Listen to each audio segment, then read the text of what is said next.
જય શ્રી કૃષ્ણ. શ્રી ગીતા મહાત્મય. શ્રીમદ ભગવદ્ ગીતાના મહાત્મયનું વર્ણન કરવાનું કોઈનામય સામર્થ્ય નથી, કારણ કે આ એક ઘણો રહસ્યમય ગ્રંથ છે. આમાં સકળ વેદોના સારનો સંગ્રહ કરી લેવામાં આવ્યો છે.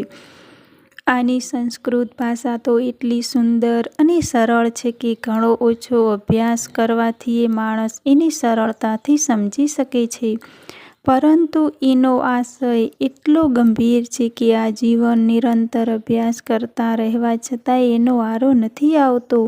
રોજે રોજ નવા નવા ભાવો ઉપજતા રહે છે, માટે આ ગ્રંથ હંમેશા નવીનતાથી ભર્યો જ રહે છે.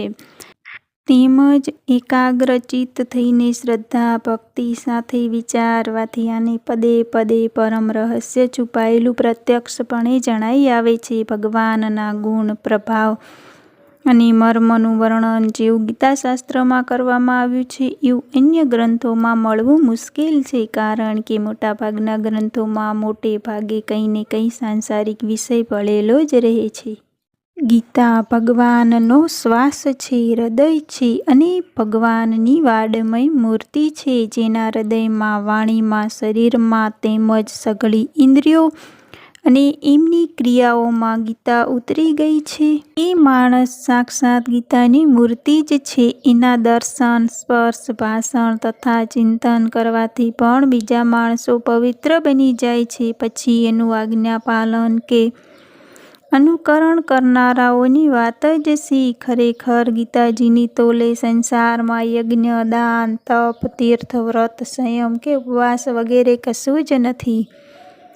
ગીતા સાક્ષાત ભગવાન શ્રીકૃષ્ણના મુખારવિંદમાંથી નિસરેલી વાણી છે. એનું સંકલન કરનારા શ્રી વ્યાસજી છે. ભગવાન શ્રીકૃષ્ણે પોતાના ઉપદેશનો ઘણો ખરો અંશ તો પદોમાં જ કહ્યો હતો, જેને શ્રી વ્યાસજીએ એમનો એમ ઉતારી લીધો. થોડો ઘણો અંશ કે જે એમણે ગદ્યમાં કહ્યો હતો, એને શ્રી વ્યાસજીએ પોતે શ્લોકબદ્ધ કરી દીધો.